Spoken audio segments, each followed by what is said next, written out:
know you're out there. I can feel your presence. I'm not hiding from you. I've been watching you walk back and forth in front of my house for an hour now.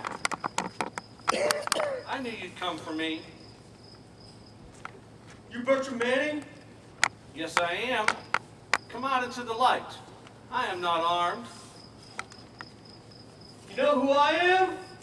No, I don't know your name, but I reckon you're kin of hers.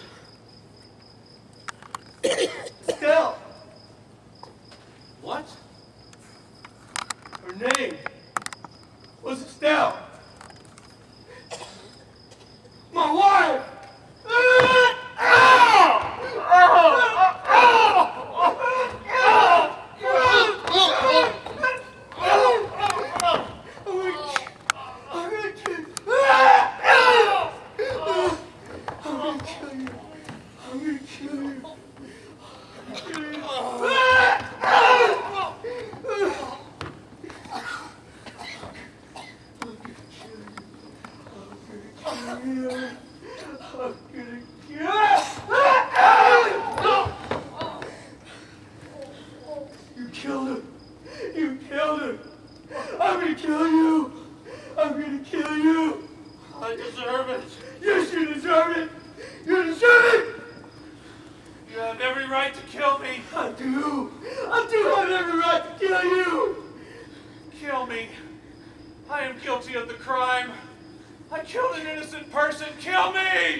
I often wondered what her name was.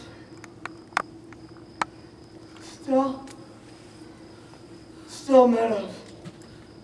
She haunts me, you know, as for years. It's been worse since I've been home. I never knew her name. Just a face. And those eyes. Those haunting, dark, beautiful eyes. I knew you'd come looking for me, especially after I wrote that letter. I have committed the foulest crime against you, and I am a coward. I don't think you're a coward. But I am. I'd hope my death would be quick. You'd kill me from afar. A clean shot, like the deer in the woods. I'd be dead before I knew what was happening. But then, I often wondered who you were. I wanted to meet you, to talk to you, not to beg for mercy. For a man who shows no mercy does not deserve any in return. But to tell you how sorry I am, how very truly sorry I am for what I have done. Sorry? You're sorry?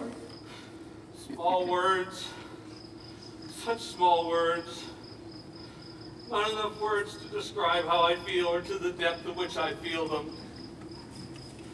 I have committed the foulest crime against you, your wife, your young daughter I saw that day. My Grace. A beautiful name for a beautiful daughter, no doubt. She's as beautiful inside as she is out. I am sorry.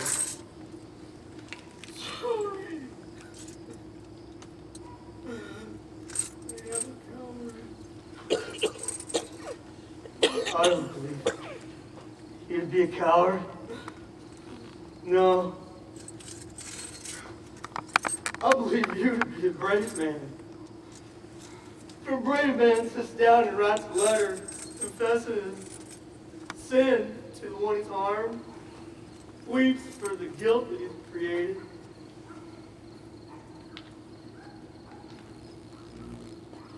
I've harmed your family, your beloved wife. Yes. I forgive you. What? I forgive you. For what I've done? I forgive you. You are indeed a strong man. A strong man to live through the sadness, and a brave man to forgive his trespassers. Not strong, not brave. I'm weak. You, my friend, are not weak. I am. You're not the only one to carry the burden of innocent blood on your hands. Innocent blood? I, too, took the life of an innocent soldier, young boy, showed no mercy. The guilt consumes you, as it consumes me. Tears me up each and every day. I'm only a shell of the man I once was. When I received word that my wife disappeared and they feared the worst for her life, I felt angry, blinded, tortured by the fact of what they might have done to her. Of course, I knew what they'd done to her. I witnessed such things in this war. I've seen individuals be tormented by the captors, the generals, or even their own families. It made me sick to think about what those Yankees may have been doing to my wife. But still, one night, I couldn't sleep. I wandered out, almost looking for trouble. Stumbled upon a young Union soldier asleep in the ditch by the side of the road. Had I shown mercy, I would have walked on. Maybe captured him, sent him off to prison camp. But instead, I pictured this young boy to be the one who killed my wife. So I took his revolver. I put my rifle to his head. I kicked his boot. I said, "Are you ready to die, boy?" The boy yelled no.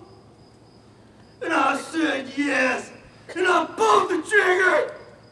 He was a soldier. There was a war. He was asleep. There's no battlefield. What I did was murder. I executed that boy for the supposed crime against my wife. And I'm sorry. I regret my actions. I regret that I discovered that this soldier had a family. A young wife and daughter. I went through his belongings in there, in his pocket, over his heart. I discovered a letter and a photo of his wife and daughter. I killed a husband and a father. I am a husband and a father. What had I done? I asked a fellow soldier, a friend of mine, to read that letter to me. And I memorized the entire letter. The wife's name, the address, the daughter's name. Kate. The wife. I killed her husband. I killed that young girl's daughter. I've become you. Blood is on our hands. Oh. Your hands are clean. You're willing to confess your sins to me. You're willing to die as a consequence. your willingness to confess your sins and truly regret your actions against me absolves you of any further guilt. Your forgiveness is what absolves me.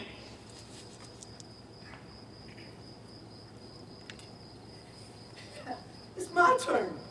Yeah. I must try once more to make things right. I must do as you've done. I must go to this man's widow, his wife, Susan. I must ask for her forgiveness. Maybe she'll grant me absolution. Maybe she'll kill me dead.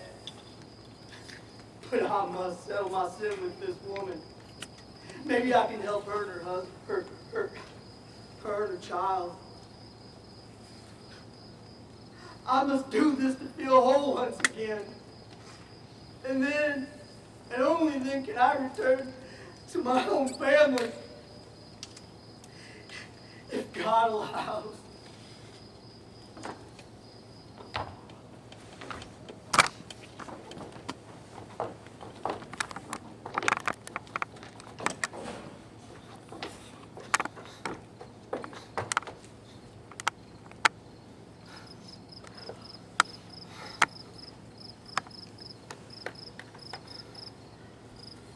We are united in grief and guilt.